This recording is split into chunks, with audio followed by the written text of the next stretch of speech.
The Church cares, and so does the St. Raymond Annadas Foundation for Freedom, Family, and Faith. Hi, I'm Anne DeSantis, Executive Director. In 2015, the Mercedarian Friars came together because they wanted to start a foundation to help families in crisis. And that's exactly what we've been doing over these years. Whether it be something to do with divorce, separation, trauma, job loss, loss of a loved one, or other adversities, we've helped so many families get through those tough times through the spiritual works of mercy. We'd love to hear from you. Please do get in touch with us for our services.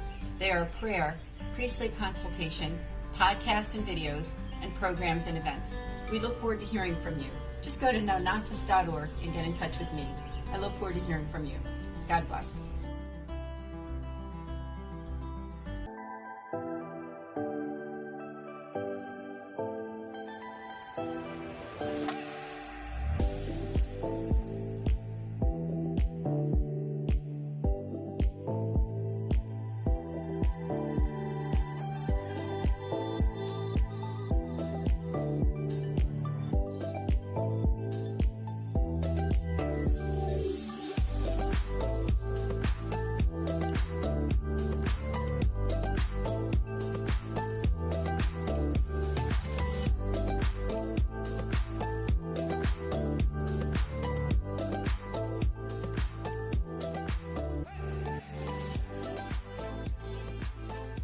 Fiat Ministry Network and Patchwork Heart Ministry present Journeys in Faith. Now, here's Anne DeSantis.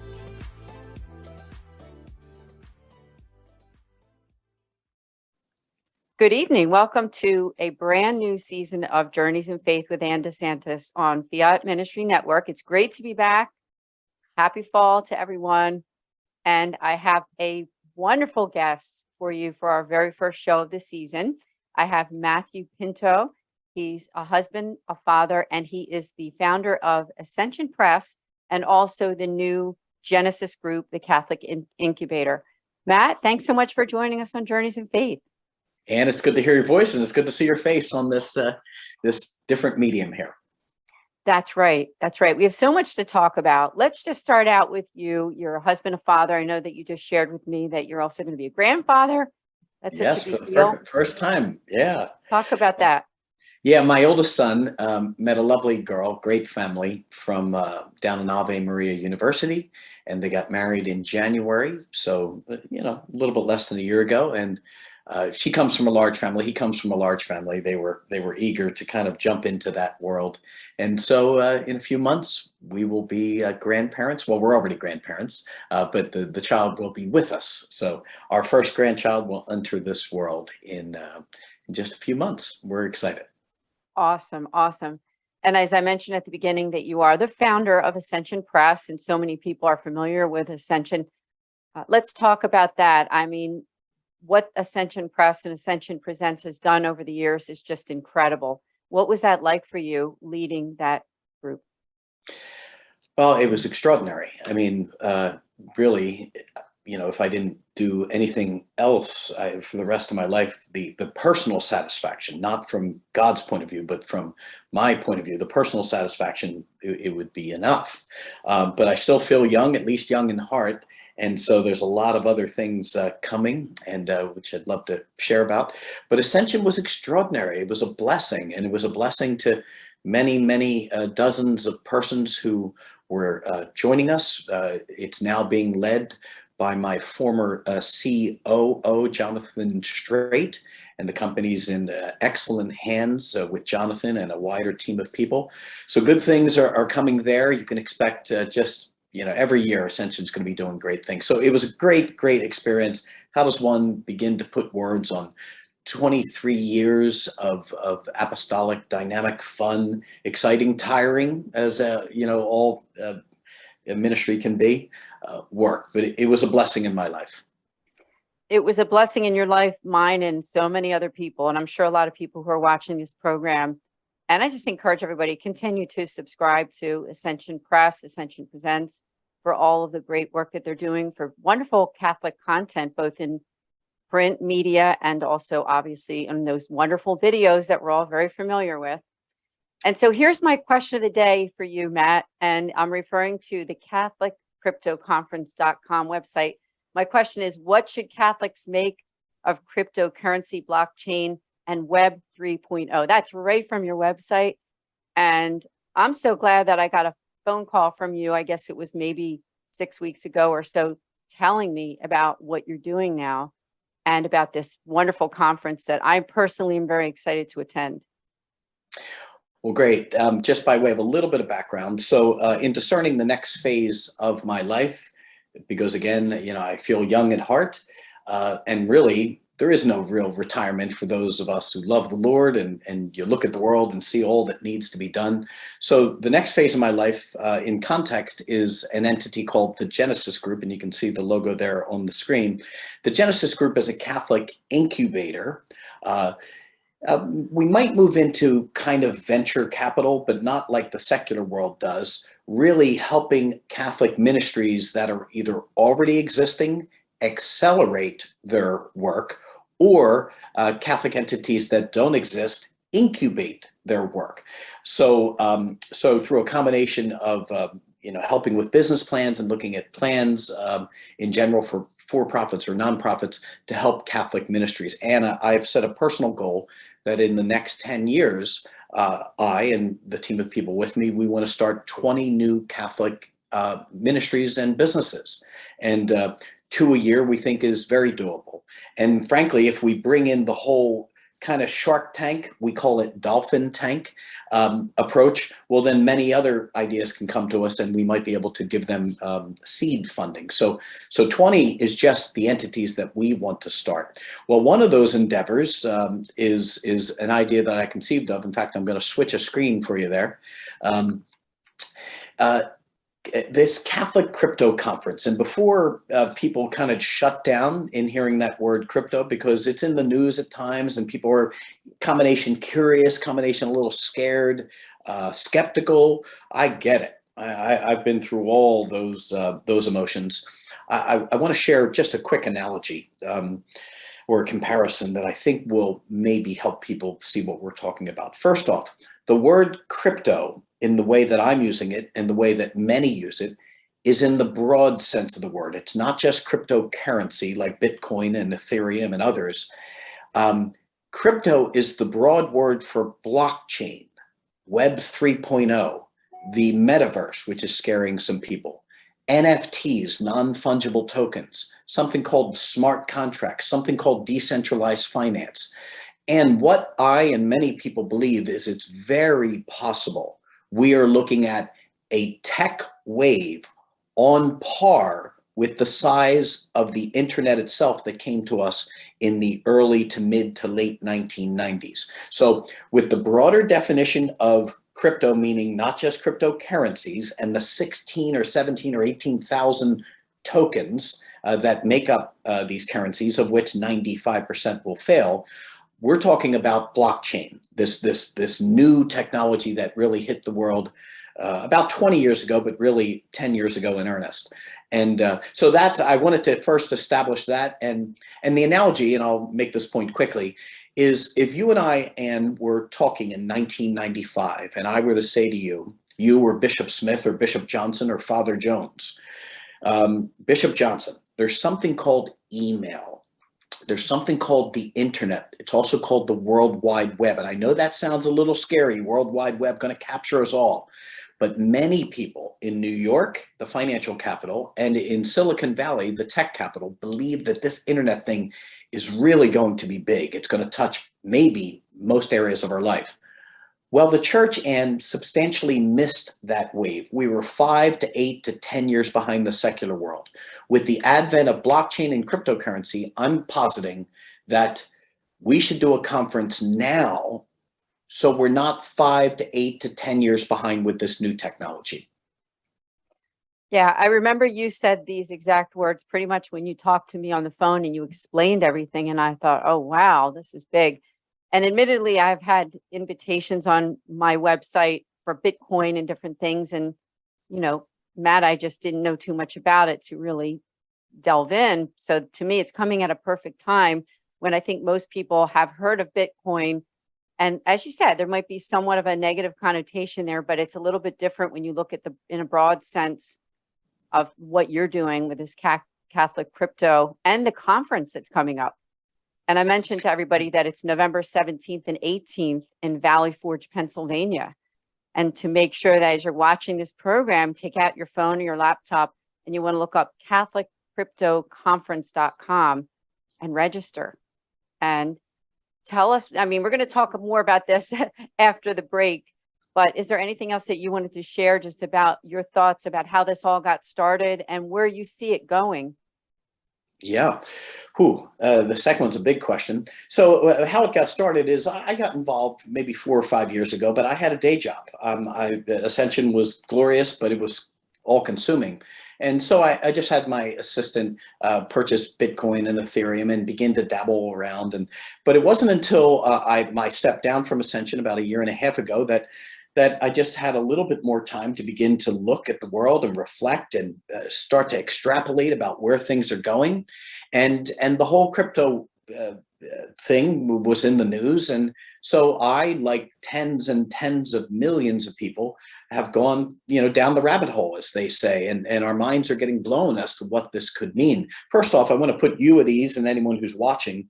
And many people immersed in the field say that we are barely in the first out of the first inning of a 9-inning baseball game. So we're still very early. Just like in 1997, it would have felt like we were late to the internet after all that had gone on in those first few years. But look now, in the year 2022, 2023 soon, we realized 1997 was the first out of the first inning of a 9-inning baseball game. So we could talk about that in a little bit more detail, including what this could all mean. And I'll give some case studies and examples of how crypto, blockchain, and other things are being used when we come back. That would be great. So everyone stay with us. We will be right back here on Journeys in Faith. There's a lot more to learn here with Matt Pinto. See you in a few.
Welcome back here to Journeys in Faith here on this Friday evening with my guest, the first guest of the season. So exciting to have such a wonderful guest on our first show is Matthew Pinto. He is the founder of Ascension Press and also now with the Genesis Group, the Catholic Incubator. During the first half of the show, talk a little bit about his life, faith, and mission, but we're going to just delve right back into where we were, Matt, if you could. You were going to talk about a little bit more of a detail about this Catholic crypto. Yeah, so Catholic crypto is just kind of a clever name. I love the church. This is a movement, a tech movement, cryptology, cryptocurrency, blockchain, Web3. The metaverse sounds a little scary, and we should have caution. And several other things. And so I concluded a number of months ago that, I love the church. The church needs any and all things that can help it. Is there something here that if we can begin now to study early in the development of these new technologies, do we have an offense and a defensive strategy? An offensive strategy is how can we use these for the gospel? How can we use these for the common good? The defensive strategy, Anne, is we Catholics need to have a seat at the table in the early days of development so we can have our voice be heard and hopefully mitigate misuses. A third reason, and besides the offensive and defensive concepts of why we should do this conference, is I've been learning in the recent months that there are serious Catholics who love their faith, totally immersed in this crypto, blockchain, Web3 space. And so the purpose of the conference in part was to kind of unearth them, to find out who's who and to bring them all together and let them know that they have people in the field who share their worldview, to give encouragement, maybe strategy. And so we're already seeing with the speakers we have about 25 speakers. We're going to end up with about 30 speakers, and about a third, and of our speakers are non-Catholic. I said to them, a little bit tongue-in-cheek, I said to them, not only do you not need to be Catholic, but you don't even need to like the church, as long as you can deliver your expertise to this particular group of Catholics so we can learn about your expertise. So there's always a chance that someone is speaking who may personally, I don't know, but may personally be living a lifestyle contrary to the faith. I would say, let's pray for that person. Let's bring them into a Catholic environment for them to see the liturgy and meet good people. Let's hear their expertise, and then just be patient in those regards. Anyone who knows me knows I love the Lord. I believe every ounce of the deposit of faith. But if there is a means by which the church can be advanced, we're allowed to have persons who can contribute, as long as they're not causing public scandal. So I don't even, maybe that's a big, long-winded way of overstating something, but we have non-Catholics. We're going to have non-Catholics present, but it's going to be a beautiful Catholic event because we got great Catholic speakers. We're going to have beautiful liturgies. We're going to have adoration and great things. Wow. I mean, you're making me even more excited about being a part of this, because you invited me because I'm the executive director for a Catholic nonprofit, and we want to get on board. I mean, we want to learn as much as we can and be educated on all this and not fall behind, like as you discussed, what happened even with the internet, like be there right at the beginning of that ball game, right? And I think it's very important. And so this conference is going to be held in Valley Forge, Pennsylvania. That's outside of the Philadelphia city itself, and right outside in the suburbs there.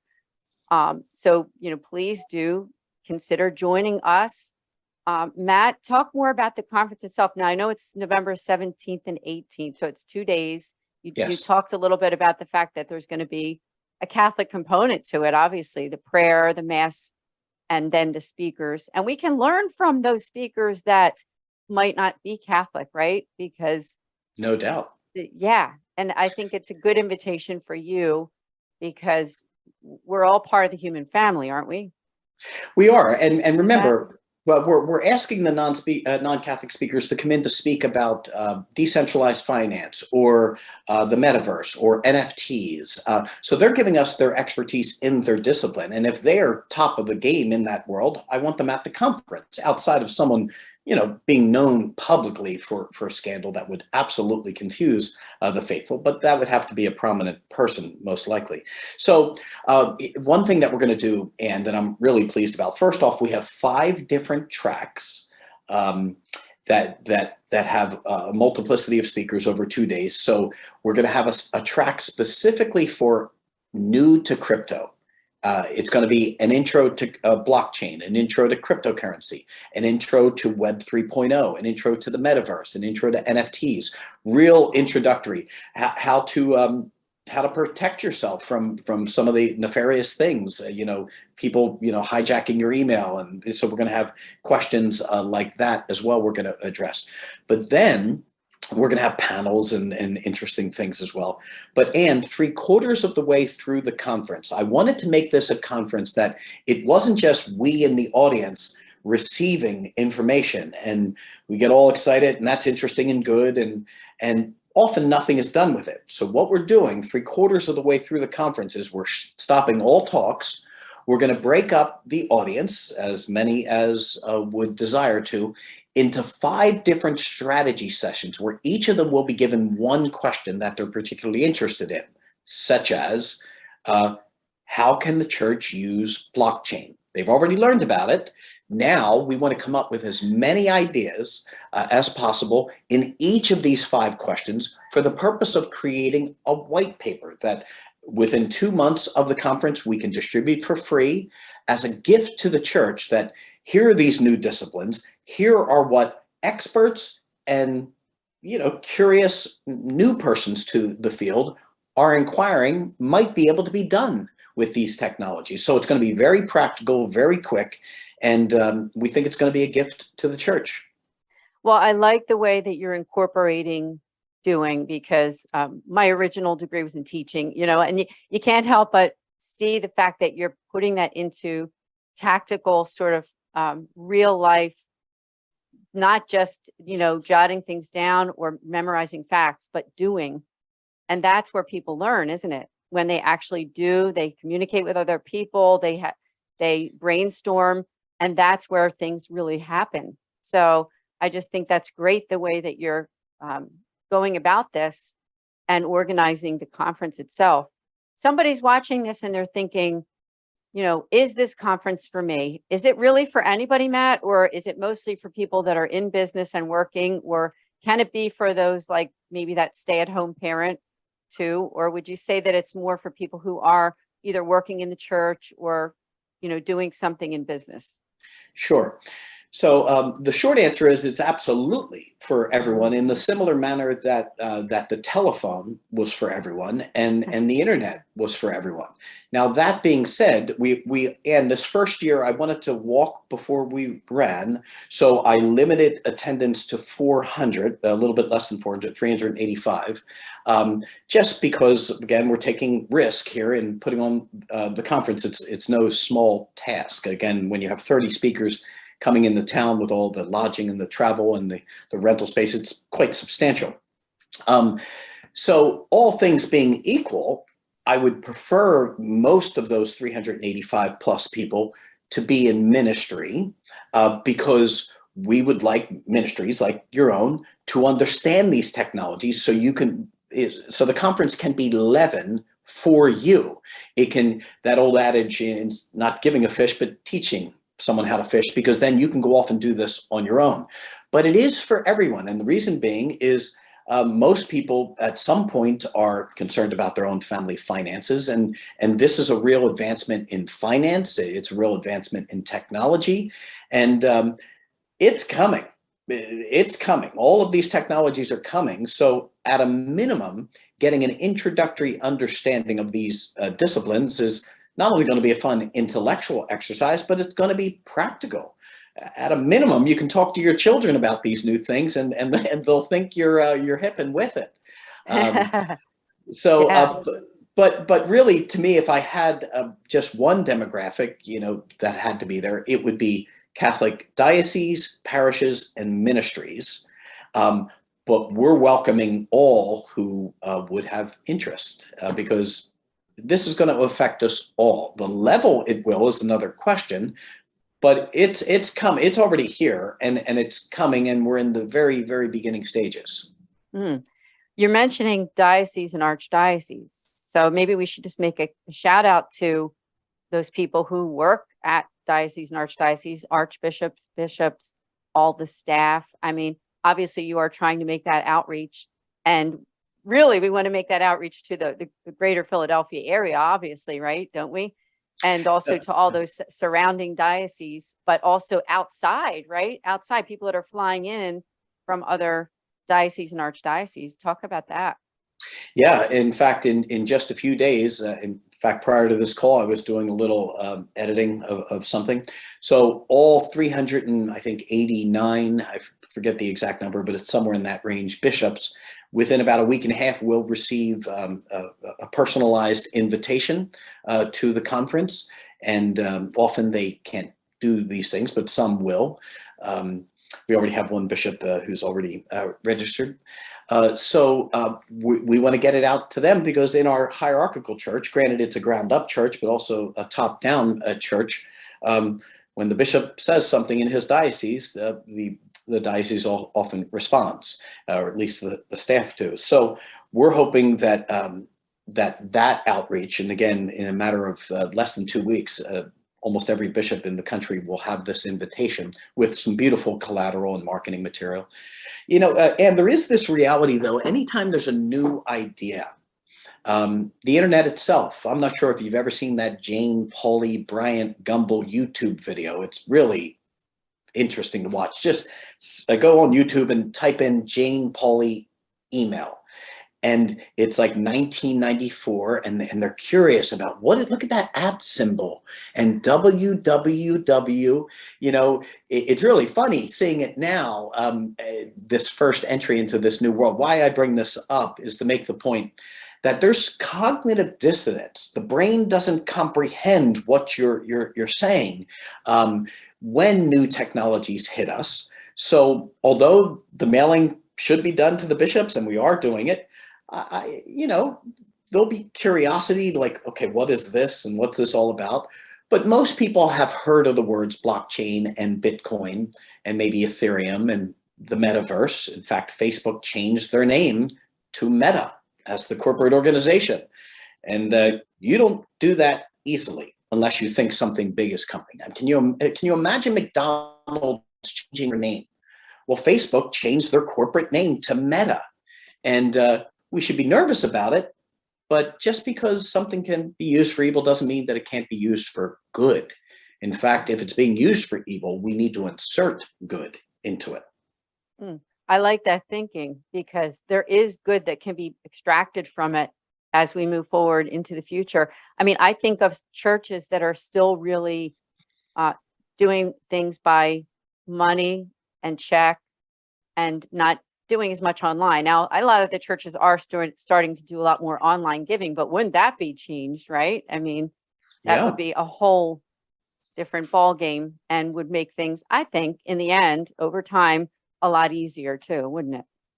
Well, yeah, in some regards, and again, everything has its downside too. I was at a beautiful parish, one of the 2 or 3 most acclaimed parishes in New York City a week ago.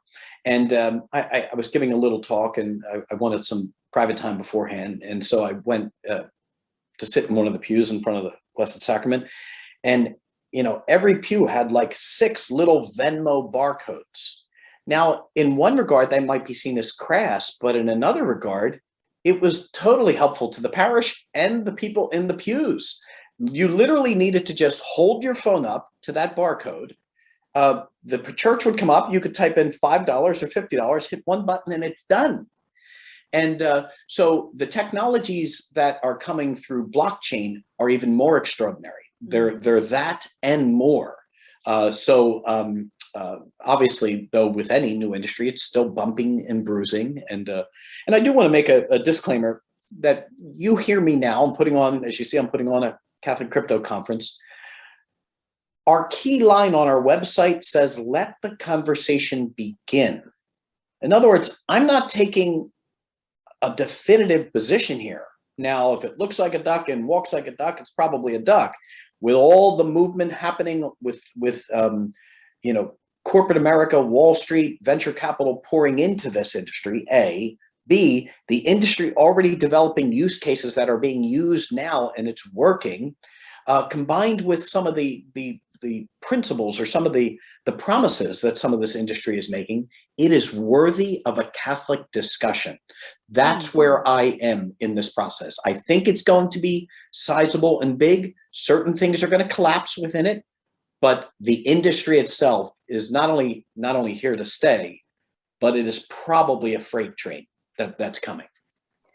I admire your courageousness with all of this, because as you just said, you're opening that discussion. You're not saying that every bit and part of it is going to be perfect right away. It's going to take some time to see where all of it lands, right? And I think that's why you're doing this conference, to bring people together to have that conversation. Yeah. I mean, can you imagine if we said in 1994, Catholics universally said, oh, the internet, isn't that thing with pornography? Like, I hear that's the only businesses making money. I'm not having anything to do with that. Well, where would we be if Catholics en masse, and masse, and writ large, decided not to do anything with the internet? You and I wouldn't be speaking here. I was just thinking the same thing. Yeah. Yeah. And Father Mike and Jeff Cavins and all the good projects at Ascension and Bishop Barron and others, none of this would be happening.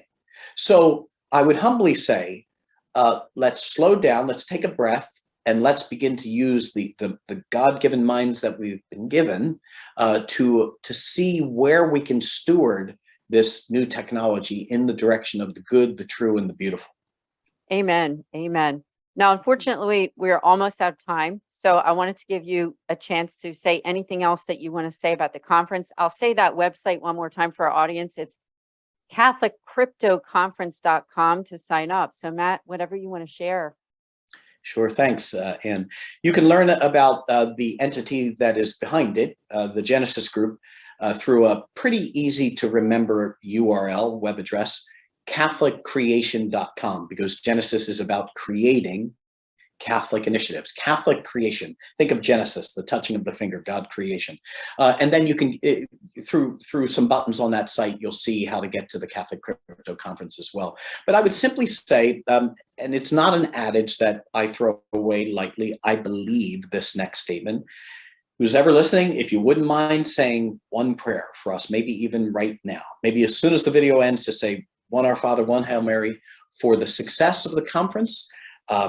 I would ask you to consider coming out. I think it's going to be fabulously intriguing and interesting and exciting for anyone who's seeing it. If you're in ministry or work for a diocese or any ministry, or if you have a secular business and you just want to see what blockchain is all about, come out to the conference. And I appreciate you having me on. Thank you, Matt. And it was great to have you as my first guest for this 2022-2023 season. Very exciting. Wishing you all the best. Thank you so much. And we'll see all of you here next week here on Journeys in Faith with Anne DeSantis on Fiat Ministry Network. God bless.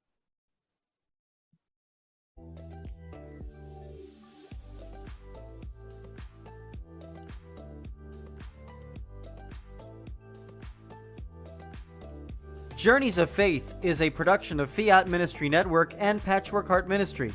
For more information about Journeys of Faith, email info@fiatministrynetwork.tv. And be sure to friend, follow, and like us on social media. Just search Journeys in Faith with Anne DeSantis.